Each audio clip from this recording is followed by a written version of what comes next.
Olá, caros alunos, eu sou a professora Flávia Moreira, do curso de Gastronomia do Centro Universitário INTA, e hoje nós vamos falar um pouco sobre a cajucultura. O nosso convidado é o Maurício, e agora eu vou passar a palavra para que ele possa se apresentar, explanar sobre o assunto. O Maurício é expert no assunto, e aí, conforme vocês tenham alguma dúvida, podem falando no chat que eu vou respondendo, tá certo? Não, perfeito. Pode começar, professor? Pode ficar à Olá, vontade. pessoal. Olá, pessoal, tudo bem? Primeiramente aí, boa tarde, né? Deixa eu passar boa tarde, enfim. E aí eu queria falar um pouco da cajucultura, e vou iniciar aqui com o site do ICB. Até vai ter tanto no início quanto no final, para depois se vocês tiverem qualquer dúvida, até para vocês entenderem um pouco mais, aí vocês podem acessar, que é o cajubrasil.org. Enfim, a gente vai seguindo e conforme for no final, passo de novo para o meu Instagram e contato para vocês manterem informado. Pode passar, professora? Enfim, vou falar um pouco sobre mim, né? Na verdade, eu nasci e me criei em São Paulo, morei em todas as regiões do Brasil, né? Morei em Florianópolis, Curitiba, no Paraná, Goiás, Palmas, do Tocantins, eu no Ceará já estou morando aí há quase 9 anos. E especificamente aqui no Ceará, vou falar mais aqui a atuação de algumas ações que eu fiz. Eu fui líder do Slow Food, né? Durante quase 4 anos aqui no estado do Ceará. Trabalhei no movimento ODS, né? Dos Objetivos de Desenvolvimento Sustentável. Enfim, venho fazendo um trabalho muito voltado para a questão da, não vou dizer da gastronomia, a gente fala mais de cultura alimentar, seria o termo mais correto, que abrange tudo. E aí, recentemente, na verdade, no ano passado, no início do ano passado, eu recebi uma proposta para virar diretor do Instituto, para desenvolver um trabalho que eu já desenvolvia com outros segmentos, especificamente para a cajucultura, né? E aí, enfim, vou entrar muito em detalhe, mas acho que é mais isso. E aí, para a gente começar a falar um pouco sobre isso, é importante, por exemplo, a gente começar alguns pontos, até porque a gente está no estado do Ceará e eu acho que a gente pode usar como referência.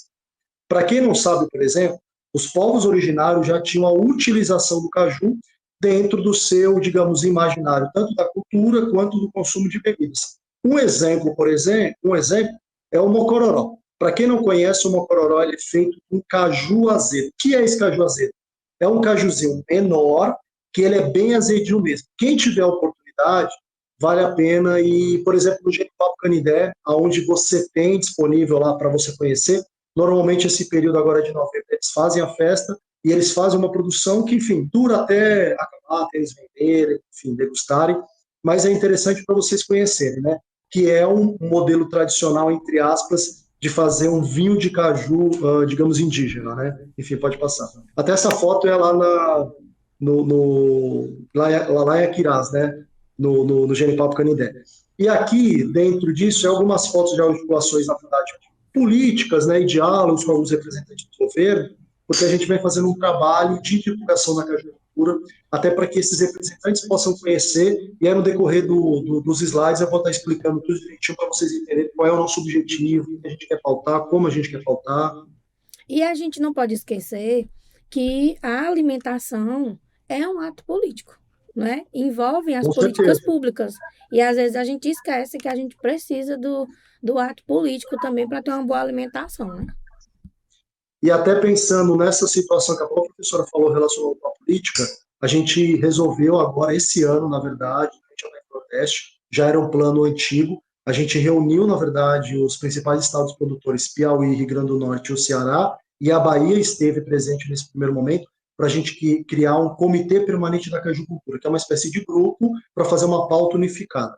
Até a gente teve recentemente Mossoró, no Rio Grande do Norte, participando da Expo Fruit lá, a gente teve mais uma outra reunião e provavelmente no decorrer dos próximos meses a gente vai estar acrescentando a Paraíba e o Maranhão para que a gente possa fazer esse diálogo conjunto, atendendo outros estados juntos. E aí entra no principal ponto, que é uma das coisas que a gente mais vem trabalhando e desenvolvendo na agricultura, que aí entra especificamente até o que a professora comentou sobre esse ato político, que é, por exemplo, hoje, é um dado que, na verdade, não é que é confuso, mas ainda ele não é muito elaborado, porque muitas informações vêm do IBGE e você não tem outros mecanismos para agregar isso. Mas você tem em torno aí de 1,5 milhão a 2 milhões de toneladas de prendu, ou seja, a parte, enfim, ali do fruto do caju que é desperdiçado. E aí, quando a gente fala em relação a esse contato político, é porque a gente vem tentando desenvolver políticas públicas, como, por exemplo, por que não utilizar esse pendúnculo do caju na merenda escolar? Por exemplo, Sim, tivemos um diálogo com a primeira-dama, tem um projeto das cozinhas solidárias, por que não inserir o caju e os derivados, enfim, nesse trabalho das cozinhas solidárias que vai atender todos os municípios? Ah, Maurício, mas as pessoas vão comer e viver de caju? Não, mas ele é um fruto que pode ser utilizado para o suco, a cajuína, um derivado, ele tem um poder nutritivo extremamente alto, tanto da castanha quanto do pendú. Então, eles combinados têm diversos minerais e substâncias que podem fazer parte da alimentação. Como ninguém vai viver só de arroz, como ninguém vai viver só de feijão. Mas ali o sim. combinado entre eles vai fomentar, né, essa utilização. E, óbvio, sem esquecer, você está gerando renda para o produtor rural que pode estar fornecendo esse alimento, né? Que E, literalmente, muitas vezes, vai para o lixo. inclusive, há pouco tempo, eu dei uma oficina para os alunos falando do desperdício alimentar, que estava muito crescente. E aí eu até coloquei um slide que chocou, que era uma criança desnutrida. E aí eu disse, olha, o Brasil é um dos maiores produtores do mundo, mas também é um dos maiores índices de desperdício. E aí eu dei o exemplo do caju, dizendo que a carne do caju é maravilhosa. Eu pego um caju que muitas vezes o pessoal da feira nem quer vender. Não, pode levar. Não vou vender não, tá estragado. Eu disse, não, meu senhor, não tá estragado. Olha, isso aqui, eu espremo ainda um pouco do sumo, que às vezes ainda tem, deixo na geladeira na pendeira de um dia para o outro, e aí eu corto o caju no formato que eu quero, ou em tirinha, ou em cubo, e eu tempero como se fosse uma carne comum, com cebola, com açafrão, com páprica, e fica uma carne deliciosa. E lá em casa eu gosto de fazer a carne de caju. Então, a gente tem a cultura também de que a fruta que está feia, o legume que está com furinho, né? A gente já acha que está estragado, quer comprar aquilo perfeito. E esquece que aquele alimento faz falta para tantas outras pessoas, né? No mundo de E aí, hoje. até vou aproveitar essa deixa e fazer uma provocação para os alunos e o setor de gastronomia como um todo, que eu acho que é importante. Muitas vezes eu vejo, por exemplo, alguns chefes ou profissionais de cozinha, aí não é uma crítica, é só uma construção de Sim, percepção. De o cara estar utilizando, por exemplo, às vezes, o ingrediente da Amazônia, e ele está ali inserido na caatinga, onde ele poderia ter inserido, utilizando vários produtos, que aí muitas vezes ele não dá valor, mas, por exemplo, esse mesmo caju, quando ele vai para o sul e sudeste, ele é hipervalorizado. Então a gente precisa aprender, principalmente, enfim, eu estou acostumado a consumir o caju e não gosto no meu dia a dia, eu acho muito difícil, mas um exemplo. Mas a é. gente pode pensar a partir desse ponto de vista, pensar a partir do ponto de vista mercadológico. Exemplo, o Ceará hoje é um dos maiores hubs no sentido de turismo do Brasil. A gente tem um Sim, número gigante de pessoas, tanto de dentro como fora do país, vindo para cá. Mas essa pessoa que está vindo, ela vai vir buscar o consumo de produtos sim, locais. É que nem se eu for para o México, o interesse é consumir uma tequila, um prato regional. Não faz sentido eu exato. tomar cachaça lá ou comer, sei lá, um produto que é culturalmente familiar. Sim, Pode passar, professor. Enfim, e aí dentro disso, como a gente já tinha falado, a gente conseguiu enviar um ofício para o Camilo Santana, como ministro da Educação, até essa provocação, porque para quem não sabe, até vou reforçar aqui, desde 2001, o Estado do Ceará tem uma lei, Tasso Gereissati, que já, enfim, colocou, entre aspas, como essa política pública, de ter o suco de caju na merenda escolar de todos os colégios públicos, né? Que infelizmente nunca foi aplicado 100%, mas só o fato de colocar o suco já gerar uma renda enorme, por exemplo, para esses produtores. E por que eu falo muito produtor, pessoal? Porque, na verdade, o que acontece? Hoje a cajucultura está muito distribuída em produtores da agricultura familiar. Para vocês terem uma ideia, só no Ceará, a gente está falando de 25 mil sítios que produzem caju. Ou seja, são diretamente só 100 mil pessoas ligadas e a maioria são pequenos agricultores, né? a tia Nilza aí na foto. A tia Nilza, eu não posso esquecer de falar dela. Até essa foto aqui eu tirei com ela no dia que o Marcelo Freixo, né, o presidente da Embratur, teve aqui, que a gente levou uns insumos da cajucultura para ele. E a tia Nilza é um símbolo disso, porque a tia Nilza, Sim. além de quem não conhece a tia Nilza, precisa conhecer.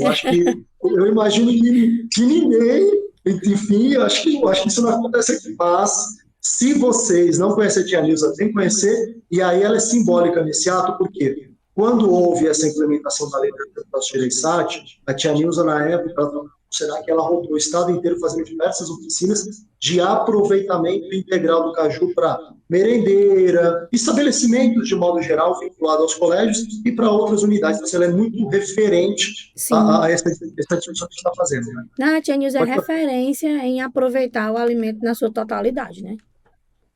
de tudo. A Tia Nilza é uma referência para tudo na gastronomia. Conheçam quem não conhece a Tia Nilza. É verdade. Enfim, aí dentro dessa articulação nossa, a gente começou também a desenvolver um trabalho muito próximo com o pessoal da nutrição, porque da mesma forma que é importante, eu estava conversando com vocês, voltar para o setor da gastronomia, é importante a gente levar essa pauta para o setor de nutrição. A gente teve algumas faculdades dialogando, a UES, Sim. a Uninasal, houve alguns eventos de gastronomia, com essa fotinha aqui no cantinho, aqui, que tem um caju do lado esquerdo da parte de baixo. Isso aqui foi um evento de nutrição que eu vi em São Paulo. Todo ano eles escolhem um tema, esse ano especificamente foi da cajucultura, e aí foi muito bacana, mais de 5 mil nutricionistas, e é importante porque esse nutricionista que está ali na ponta, quantas pessoas ele vai atender, quantas pessoas ele pode pautar o caju como derivado. E aí entra numa outra provocação. A gente já participou de algumas reuniões de Estado e houve, por exemplo, diálogos que para mim foi triste, de ver nutricionista que trabalha para o Estado falando que o caju não tem valor nutricional para ser agregado. Então, ou seja, essa ação e esse movimento desmente completamente isso. Claro, Porque senão a nutrição não estaria dialogando a respeito desse ponto de vista se não claro, tivesse sim. valor nutricional, né? Sim, sim. Enfim, pode passar, professor. Aí, dentro disso, ações como essa que a gente está fazendo hoje, tantas outras a gente vem fazendo no sentido de levar, entre aspas, até o brinco, de levar a palavra da cajucultura para todo mundo. Então, a gente literalmente viajou mais de 15 estados, todas as regiões do Brasil, fazendo as mais variadas atividades. Workshops, palestras, concursos. A gente tem um campeonato que a gente organiza chamado Caju Drinks, já vai para a 9ª edição, que é focado nos profissionais criarem receitas de coquetéis com a valorização dos produtos da cajucultura. Ele tem um leque enorme, né, para que você possa explorar, enfim, e criar. Aí, dentro disso, por exemplo, a gente já participar de vários eventos. Isso aqui é um evento, até, para quem não conhece o Bernard, ele é o chefe de cozinha do Beach Bar. Ele participou do evento recentemente no Fortin, que é o chefe da França, guia Michelin e tudo mais. E aí a gente levou os para o Cajucultura, porque ele é um super parceiro, e ele fez algumas receitas, distribuiu lá para o pessoal, estava até o Jacan, enfim, para que eles pudessem estar utilizando e conhecendo mais a cajucultura, porque muitas vezes as pessoas ficam na castanha e no pendum. Esquece que tem um leque enorme, que além Sim, da cajuína, refrigerante, você tem o hambúrguer, você tem aqui, por exemplo, na própria foto aparece o mel de caju, que eu posso utilizar como substituto do açúcar para o meu café, para o meu suco, para diversos produtos e ingredientes que eu utilizo, por exemplo, no dia a dia. Né? e aí sem essa divulgação, fica difícil também, até para os próprios alunos que moram fora ou em outras regiões, que a gente tem aluno de todo lugar do Brasil, que talvez não tenham intimidade com o caju. Então, se você leva palestras e workshops para todos os locais, você também está ajudando para que a cultura, não só do caju, mas a cultura culinária, né, a cultura alimentar passe de uma região para outra, né? Com certeza, isso é fundamental. É, Aqui, esse slide que está mostrando agora é de um festival que a gente participou no Amapá, o ano passado, que é o maior evento de gastronomia do Brasil, que é o Prêmio Doma, juntamente com as chefs, e a sim. gente tinha chefe de cozinha do Brasil inteiro e tinha profissionais de bar. E a gente levou, teve um fórum, teve vários eventos, e a gente levou a pauta da agricultura para dialogar com esses profissionais, até porque se as pessoas não conhecem, não entendem o que está sendo construído, o que pode ser feito, fica até difícil ela reproduzir na ponta, né? E aí, dentro disso, uma outra pauta também que a gente vem dialogando muito é o fomento da cajucultura dentro do setor de turismo.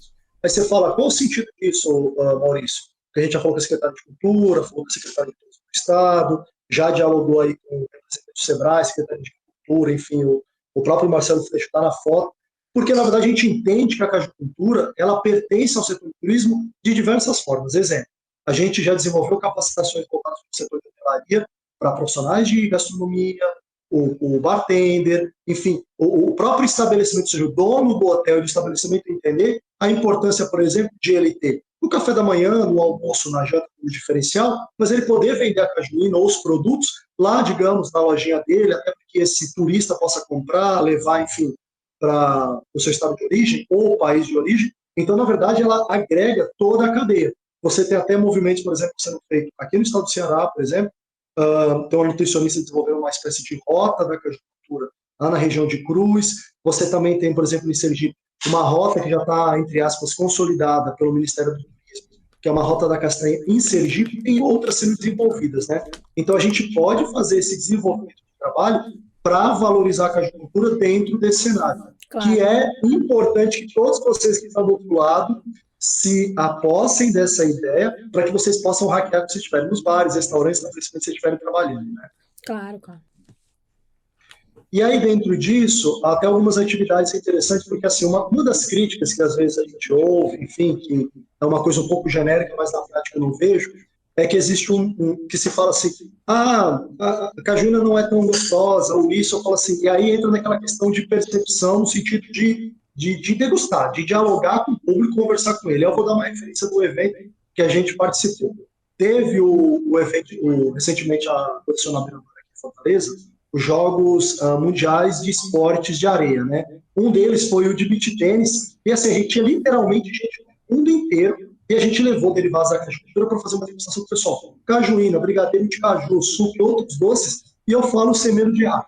80% gostou do produto, você vê que é uma boa aceitação, o pessoal gosta. Então, na minha cabeça, até do ponto de vista, vou falar do ponto de vista até de empresário, eu não pensaria duas vezes em colocar um produto que 80% do público tem uma aceitação. Então, Claro. acho que cai por terra essa crítica que às vezes é feita vinculado à questão da cajucultura, né? Ah, sim, sim.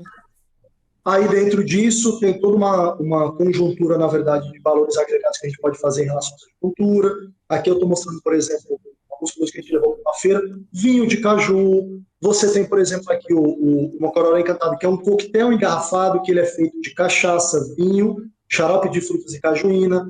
Aqui tem uma moça segurando um caju, uma cerveja. Isso aqui foi no dia do caju do ano passado, aonde a Turati estava fazendo na época uma cerveja de caju. A gente fez um evento lá e ele abriu para o pessoal degustar, enfim, foi muito bacana. E aqui estou mostrando para vocês também o mel de caju, patê feito de caju, biscoito feito de caju, enfim, é um leque enorme, literalmente. Né? Verdade. Pode passar tudo. Aí você também tem suco. Essa bebidinha que está na garrafa de vidro aqui no meio, pessoal, essa especificamente é de um projeto de pesquisa do Instituto Federal do Piauí, onde eles pegaram a cajuína e a água de coco para fazer uma espécie de isotônico para uso de atletas e profissionais. Aí aqui também você tem um vermute de caju. Quem já tomou Contini, Martini e tantos outros, aqui não é um vermute. O vermute basicamente é uma bebida, enfim, fusionada de especiarias com vinho. Aqui no caso a gente fez com vinho de caju, né?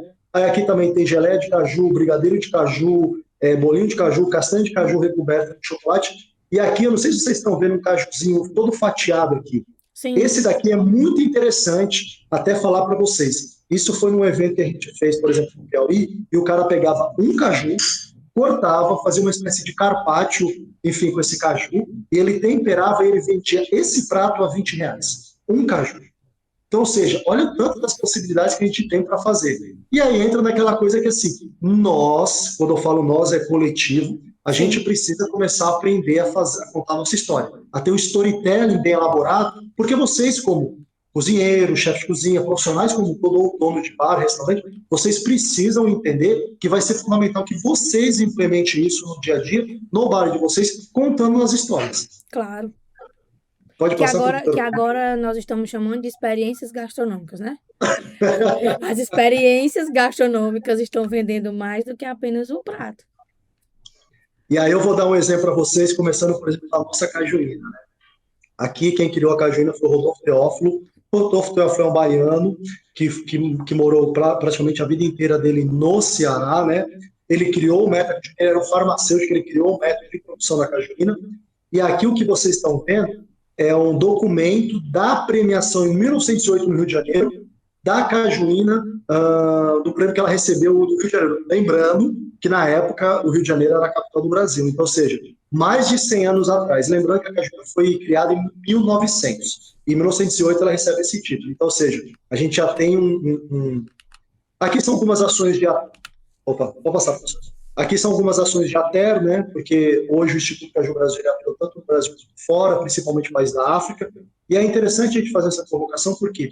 Porque os países da África eles estão muito focados na castanha. Eles estão começando agora a trabalhar o pendúnculo, fazer vinho, fazer vermute, fazer, enfim, cajuína e outros derivados. Ou seja, nós, nesse ponto, já estamos um pouco avançados. Porém, a gente não explora todo o potencial do mercado, que pode ser muito maior do que é. Com certeza. Aqui é uma parceria que a gente está desenvolvendo com a Minasal. Você lembra que eu falei para vocês relacionado com essa questão dos dados, principalmente, para vocês terem uma ideia, para você provocar uma coisa utópica. O IBGE media só a castanha. Não existia medida, por exemplo, do pendúnculo. O ano passado, em 2022, pela primeira vez, o IBGE colocou o pendúnculo. Então, eu tenho uma noção de quanto é produzido. Não existia esse dado, ele era muito. Então, a gente está fazendo uma parceria até com uma faculdade, enfim, para desenvolver um aplicativo para a gente poder fazer esse controle junto aos produtores do que eles fazem, quantas mulheres têm trabalhando, o que eles produzem, para a gente poder ter dados para a gente poder direcionar nessas políticas. É uma coleta de dados, né? Sim, é uma pesquisa para que lá na frente você tenha um embasamento, né? Mas hoje com o aplicativo todo mundo consegue, então a gente está fazendo esse formato que consegue atingir todo o Ceará. Né? Que bacana. E aí dentro disso tem uma outra coisa também que a gente vem desenvolvendo, que é a questão do... A gente está fazendo ações de capacitação para cozinheiros das cozinhas solidárias, a gente já teve diálogo com a primeira-dama para que ela fomentasse a utilização dos produtos derivados da caju no uso, lembrando que essas cozinhas vão ser abertas em todos os municípios cearenses, são mais de 1.200 cozinhas, e ela é uma política pública permanente. Da mesma forma que existe os colégios, que tem que ter a merenda escolar permanente, então são políticas públicas que, se direcionada para o produtor, você vai estar gerando renda para ele, né? Então são mecanismos que a gente está utilizando para fazer esse fomento, né? Pode passar, professor? Isso aqui é uma outra parceria de um outro projeto que a gente está desenvolvendo, que a gente, na verdade, está fazendo uma capacitação, né, para pessoas em vulnerabilidade social, enfim, alunos e tudo mais, junto com a Nestlé, para que eles utilizem o caju como produto dentro desse segmento e possam não só ir para o mercado com uma formação na área, digamos, de doçaria, enfim, mas ele também possa agregar caju cultura. Até a gente teve recentemente agora, nessa feira, que, na verdade, ela acabou, acho que terça-feira agora, a da Maracake, né, que aconteceu no centro de eventos. E lá tinha, enfim, várias empresas, no Brasil todo, mostrando, e a gente levou alguns produtos derivados da agricultura em formato de doce, trufa, enfim, bolo, e você vê que existe uma grande aceitação, né? Lembrando, eu estava lá, eu vi na feira. Lembrando, minha gente, uma coisa importante, né, que a gente fica falando muito essa questão da caju, mas, pessoal, vamos lá, um frango sem tempero, sem nada, não tem gosto de nada. Se a gente não temperar, não trabalhar ele não tem nada. Então, assim, claro. A cajucultura ela tem uma fibra de qualidade para a utilização da gastronomia. Mas não tem gosto. Mas o frango também, e uma carne, se ela não for bem trabalhada, claro, ela não tem gosto de nada, minha gente. É aí onde entra a nossa profissão, né? Com certeza. Vocês que vão fazer o hackeamento disso, né? Sim, sim. E aí, dentro disso, é importante a gente mostrar também, até nesse diálogo que está acontecendo muito relacionado no Ceará das energias renováveis, para quem não sabe, a castanha, antes de você assar ela, aquela parte de fora, ela tem um óleo chamado LCC. Esse óleo ele é utilizado, por exemplo, já tem pesquisa de mais de 15 anos na UFC, na Embrapa, para a utilização de produção de placa solar. Então, ou seja, ele tem um potencial imenso, não só do ponto de vista gastronômico, mas também para outras utilizações, né? Pode passar, professor? Essa é novidade para mim, viu, Maurício? Essa eu não sabia. Não sabia? Não. Então já está sabendo agora. Tem uma professora, até eu já conheço ela, uma professora super gente fina, da Química, deve ser. Ela descobriu que o bagaço, o pendúnculo é jogado fora, o bagaço pode ser utilizado para a produção de hidrogênio verde. Entendeu? Então, ou seja, enquanto o Ceará também está falando essa questão da eólica, da energia solar, a gente também tem esse outro fator, ou seja, só no Ceará são desperdiçados por ano 700 mil toneladas de pendúnculo de caju. Então, até aquele pendúnculo que não tem mais valor comercial nenhum, eu tenho como transformar ele em alguma coisa. No caso, o hidrogênio verde, que é uma energia totalmente renovável, que, enfim, representa muito bem. Por enquanto, olha só o que a gente está perdendo, né? E aí uma outra coisa também importante por exemplo, até seguindo essa mesma linha, a UERN, a Universidade Estadual do Rio Grande do Norte, ela descobriu na fibra do caju a possibilidade de fazer um produto biodegradável. que aí fazer colher. Esse material descartável que a gente utiliza de modo geral, tem, por exemplo, a possibilidade de ser feito com bagaço da fibra do caju. Então, ou seja, a gente tem um potencial enorme de utilização, né? Verdade.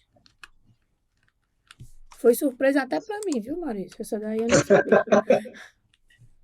Aí, dentro disso, também uma outra coisa importante é que a gente está falando muito dessa questão das mudanças climáticas. Apesar Sim, do caju ele ser muito adaptativo em áreas de sequeiro, né? O que acontece? Ele também vai sofrer, digamos, um pouco essas mudanças climáticas nos próximos anos, e a gente precisa ficar atento e saber trabalhar isso, até para que a gente não possa perder uma cultura que literalmente entrega milhares de pessoas, né? E aí, dentro disso, algumas pautas que eu acho importante. A gente falar da cajicultura, como eu falei para você, ela está envolvida na questão do hidrogênio verde, ela pode ser utilizada para placa solar, ela tem essa questão, por exemplo, de eu poder aproveitar o pendúculo do caju para estar gerando renda, enfim, oferecendo alimentação para cozinhas solidárias e tudo mais. Então, essa temática dela está totalmente vinculada, por exemplo, à questão da sustentabilidade. Você tem uma outra discussão também que é muito grande, é importante a gente entender que existe hoje um mercado de plant-based. O que é o plant-based? Basicamente, a alimentação de vegetais, mas aí vamos lá. Às vezes eu vejo muito essa forma. O Brasil hoje se coloca, 14% da população se coloca como veganos. Mas aí você fala, Maurício, mas você vai fazer uma alimentação voltada só para veganos? Primeiro, são 14%, que se a gente colocar em números é grande, mas aí tem um outro dado que é tão importante quanto esse. 65% da população brasileira já mostrou que tem interesse em consumir produtos, ou seja, que se coloca como flexitariano. Por exemplo, eu não sou vegano, mas se eu for no estabelecimento e tiver, vou nem falar de caju, um hambúrguer atraente de soja, eu vou lá e posso consumir. Não é porque eu não sou vegano que eu não posso estar aberto a provar sim, esses alimentos. E isso cresceu exponencialmente muito por causa da pandemia, porque a gente entendeu, me perdoe a palavra, estava com a saúde fudida, e aí as pessoas viraram a chave e falaram assim, opa, eu preciso preciso começar a me melhorar. alimentar melhor, me cuidar melhor, Sim, me tratar melhor. Então isso virou a chave para o setor como um todo, de alimentos e da gastronomia. claro. Um outro mercado também muito importante, pessoal, dentro desse mercado até do próprio mundo da gastronomia, é a questão do wellness. O que é o wellness? O wellness, na verdade, é um nome dado para essa questão do mercado de bem-estar. Esse bem-estar que eu falo não é o fit, pessoal, não é a questão do cara que malha para também. Não. É um cara, por exemplo, vou dar um exemplo meu. Eu, por exemplo, hoje, para melhorar meu sono, tomo uma melatonina, por exemplo, para conseguir dormir melhor. Eu, por exemplo, hoje eu não posso comer qualquer coisa que meu estômago não tenha o processamento que ele tinha quando eu tinha 20 anos. Então, ou seja, eu tenho que ter um controle da minha alimentação, eu preciso ingerir um probiótico, eu preciso ter uma alimentação com mais fibra, enfim.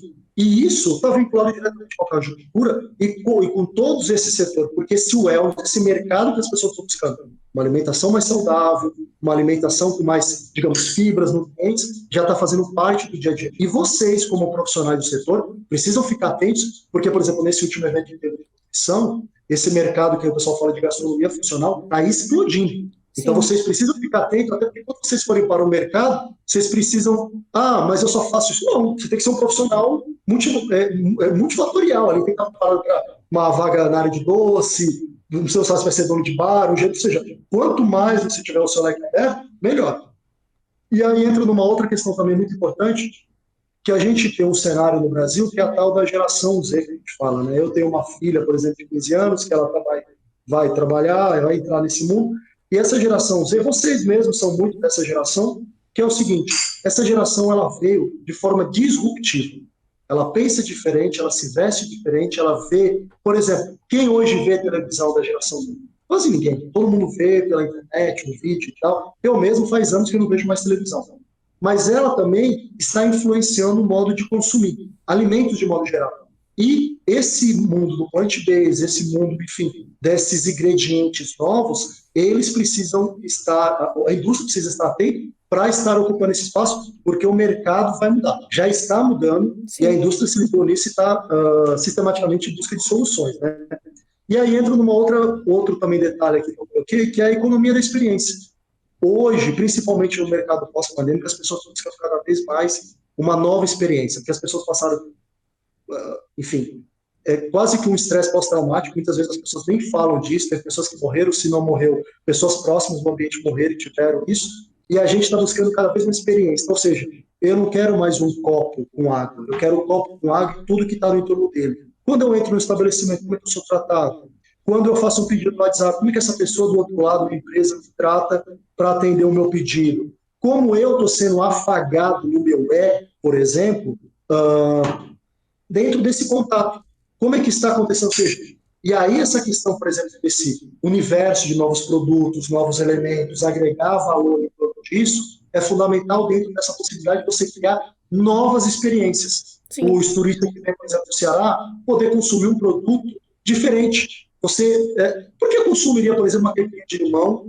Eu, como um cara de São Paulo, consumo uma caipirinha de limão, sendo que eu tenho disponível em qualquer hora. Por que eu vou consumir uma caipirinha de siriguela, uma de caju? Então, eu preciso ficar atento a isso, porque isso também são modelos de negócio e experiências, que hoje tem um termo específico dentro do acadêmico, que é a economia da experiência. Pode passar, professor?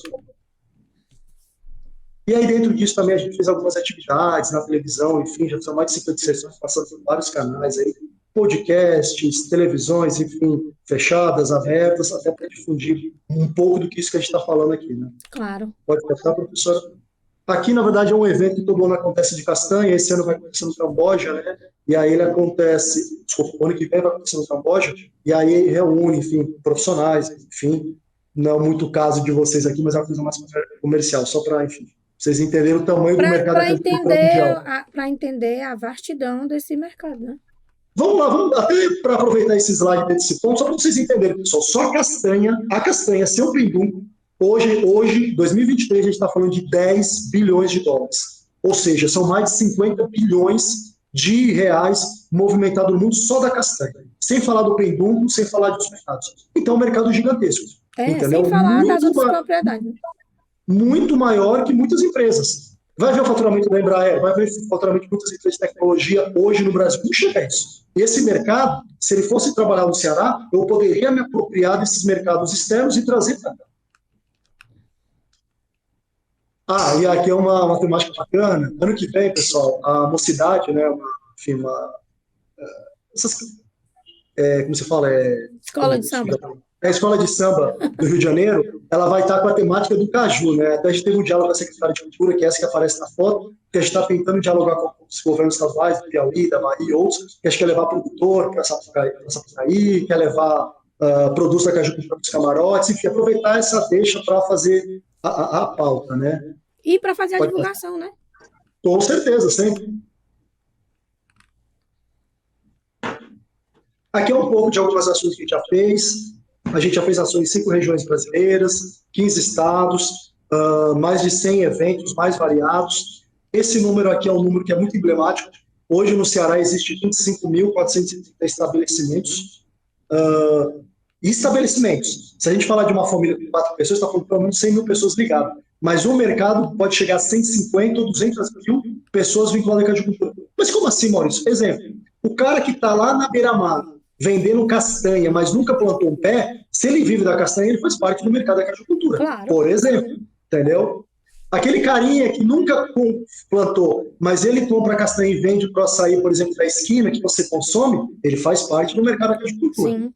E aí, dentro disso, também, uma coisa que é muito importante. Dos 184 municípios aqui no estado do Ceará, por exemplo, 153 são produtores de caju. Então, ele está presente em 83% do território cearense, né? E, hoje, o estado do Ceará é o maior produtor de castanha de caju do Brasil e tem um mercado relacionado em nível nacional de 64% desse mercado. Né?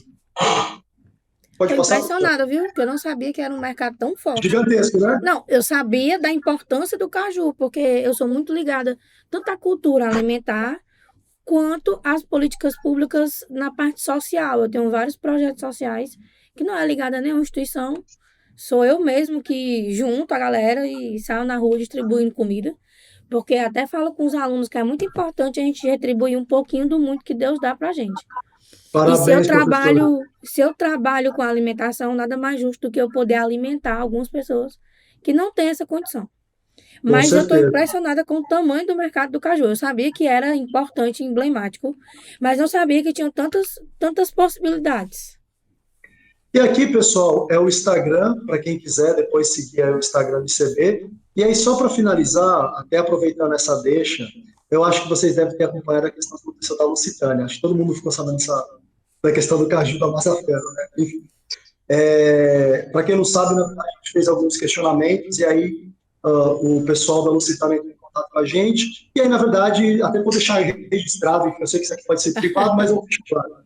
Eles fizeram todo o discurso que foi um acaso, mas não foi um acaso, pessoal. E aí a grande questão de toda essa discussão relacionada com a empresa, e aí eles, por exemplo, contratam produtores de uma cidade chamada Apodi, no Rio Grande do Norte. E aí a grande pergunta, o X da questão não tem a ver com esse, enfim, dessa parafernália de falação para lá. A grande questão é, esses produtores estão ganhando o que merecem em cima do valor que vocês agregam e ganham? Essa que é a grande questão. E aí eu estou fazendo essa provocação por quê? Porque hoje tem muita empresa, porque agora o ESG, sustentabilidade, gera dividendos na Bolsa de Valores, representa certificados e tudo mais. Então toda empresa agora quer ser sustentável. Mas será que realmente lá na ponta você está fazendo a diferença e agregando valor? Eu trabalhei no Slow Food 4 anos. Eu não vou citar nomes, mas, por exemplo, eu via muito chefe de cozinha se aproximar simplesmente para ter um certificado e dizer, eu sou sustentável, eu sou amiguinho. Mas, na prática, ele espremia o produtor que ele comprava, ele não tinha esse diálogo de valorização, enfim, da cultura Não alimentar. valorizava quem produz. Enfim, quem trabalha no setor, Que enfim, sabe identificar quem é. a Mas eu não vou maioria, citar né? nomes, mas é importante a gente ter essa consciência, porque todo Sim, mundo nessa cadeia pode ganhar, pessoal. O claro. produtor pode ganhar, o estabelecimento profissional. E lembrando, que é uma coisa fundamental, e aí me perdoe a provocação que eu vou fazer para vocês, mas é assim, nós, pessoal, na verdade somos co-agricultores. O que eu estou querendo dizer? Não adianta você ser o melhor chefe de cozinha se a matéria-prima que chega para você, me perdoe a palavra, é uma bosta, uma merda. Você precisa ter um elemento de boa qualidade para chegar e você poder trabalhar e agregar valor. E isso é importante para que vocês... Quantos de vocês, por exemplo, já foram visitar uma aldeia indígena? Quantos de vocês já foram visitar um produtor? Já foram conhecer como é feito o fruto, o produto? E eu não estou falando só do caju. Estou falando de uma rapadura preta. Estou falando de umas algas marinhas que produzem no estado do Ceará. Estou falando, por exemplo, de um leque enorme. Mel. A gente tem mel de ótima qualidade no estado do Ceará. Então, ou seja, vão lá, vão conhecer, vão se apropriar dessa história. Até porque essa história, minha gente, vende. O mundo compra isso. Você está entendendo? Então é importante a gente ter isso claro na nossa mente. E a nossa história Professor, também, né? sempre. Não só E quem aí, mora no Ceará, a gente tem aluno de todo lugar. Aí mesmo, onde vocês moram, vão saber qual é o produto que mais produz, de onde ele vem, aonde ele começa, aonde começa a ponta. Lá, né? Até onde chega a você, mas aonde começa, aonde e tem, planta, aonde é e tem uma coisa produzido. importante que, assim, a gente precisa ser um pouco bairrista. Bairrista, assim, é valorizar o nosso. Por quê? Quem já teve a oportunidade de ter contato, por exemplo, com francês e italiano, e aí eu estou fazendo uma crítica, estou fazendo um comentário no sentido assim, ele valoriza o dele, se você não gosta, me perdoe, ele dá um cotoquinho para você. Então vocês precisam, por exemplo, cara, minha rapadura é boa, o meu Sim, caju aqui é bom, eu tenho produtos aqui que eu posso agregar valor e vender. Por que eu falo isso? Porque a gente vê muitos produtos nossos, até artesanato, em várias lojas, por exemplo, na Europa, nos Estados Unidos, hipervalorizado, e a gente aqui não valoriza. Não dá pertencimento. para acontecer. Você pega uma renda, por exemplo, cearense, é hipervalorizada nos eventos de moda em São Paulo, fora do Brasil, mas aqui as pessoas falam, Verdade. a gente precisa aprender a dar valor. Precisa começar. Como é que você falou, professor? A palavra agora não é storytelling, é da experiência. Como é que você falou que eu esqueci? É, agora o mercado é da experiência, né? Eu compro a Ah, experiência, é né? isso. Mas é o Enfim. pertencimento, é a cultura. E, às vezes eu sinto muita falta das pessoas se agarrarem à cultura delas, à cultura de onde elas nasceram, não é? Eu sou muito ligada à parte cultural e incentivo muitos alunos a ter o pertencimento. Aonde eu moro, o que é produzido, vamos lá, eu vou ajudar, eu sou chefe de cozinha, o que é que eu posso fazer para divulgar, para melhorar. Aqui não está legal, mas eu vou melhorar, né? E aí existe uma coisa também, até dentro disso, que a gente chama de soft power, que o Brasil já fez isso com a música fora, mas muitas vezes chega para a gente na gastronomia aconteceu. Isso que é o seguinte, pessoal, se você for estudar, essa historinha que a França tem na gastronomia não existia, ela foi criada. Porque se você for estudar um modelo, como foi dividido os estados e tudo mais, esse modelo que é colocado em historinha, ela foi montada. Muito do que a gente tem, por exemplo, no Brasil não foi montado. A gente teve índio fazendo os nossos insumos, agregando o moquém. As pessoas falam muito de churrasco, pega o moquém, por exemplo. O moquém é uma tradição, por exemplo, milenar que os índios já faziam, e as pessoas, por exemplo, às vezes colocam. A gente tem que se apoderar disso. Falam, não, já tinha sendo produzido nesse modo, dessa forma, e a gente mostrar as possibilidades que podem agregar e valorizar. E isso antes a gente ficar discutindo se o churrasco é do paulista, do gaúcho. Então já existe, então a gente precisa se apropriar dessas Sim, histórias, de toda essa cultura, né? pronto. Você Maurício, tem diálogo com os alunos, professor? sim, sim. Eles têm Os alguma alunos. dúvida? Não, por enquanto não, né? Mas aí, se tiverem alguma dúvida, a gente vai respondendo aqui no chat. Tranquilo. A gente também está sempre à disposição deles, né? Na hora que eles querem assistir novamente, podem assistir novamente, estudar sobre isso. Inclusive, eu gostaria de lembrar que lá na oficina de vocês tem o roteiro de resultado e o roteiro prático. E a minha atividade para vocês foi elaborar um prato com caju, gravar essa receita, anexar na plataforma, para que depois disso a gente possa gerar o certificado de participação da oficina, tá certo? E aí, Maurício, eu vou prometer que vou mandar para você o que os alunos me enviarem, as receitas que gravarem, a pesquisa que fizerem. Eu até instiguei a eles a saber se na cidade deles tem plantação de caju, se tem a comercialização da castanha, o que é feito com o caju na região em que eles moram. E aí, estou esperando ansiosa por esse retorno deles, né? Eu quero lhe agradecer e parabenizar. É difícil a gente ter um profissional da gastronomia, sendo chefe ou não sendo chefe, barista ou não barista. Eu acho que essa nomenclatura, né, nem é tão importante. O importante é ter uma representação gastronômica. E eu acho muito bonito o trabalho que você desempenha, a bandeira que você levanta, defende essa bandeira e busca políticas públicas e sociais que possam ajudar não só o produtor, mas o consumidor também e ainda por porta de tabela a parte comercial, né? Então eu acho que no que você desempenha, você é um profissional completo. Eu espero que os alunos se espelhem no que você faz, pesquisem, né, não só sobre você, mas sobre o instituto também. Quem sabe possam criar um instituto a partir daí, né? Então eu tenho certeza que você é um bom espelho para eles. E agora para mim também eu fiquei surpresa com o alcance, né, do caju. Eu não sabia que era toda essa potência. Vou estudar mais sobre o assunto. E nós estamos à disposição, sempre que você quiser um espaço aqui, tá certo? Sempre que você for ter um evento novo, mande para a gente divulgar, para os alunos ficarem a par, né, do que está acontecendo no Instituto, o que é que está melhorando, o que é que está mudando, né? A gente quer lhe acompanhar também nessa parte, viu? Eu que queria agradecer, professora, muito obrigado à faculdade por estar abrindo esse espaço. Espero poder ter colaborado um pouquinho aí com a formação aí dos profissionais que estão, enfim, participando. E através do Instagram ou pelo site, pelo Instagram fica até mais fácil, se quiserem mandar mensagem, qualquer coisa que a gente puder ajudar, conte com a gente. Mais uma vez, muito obrigado pela oportunidade. Obrigada, Maurício. Até breve.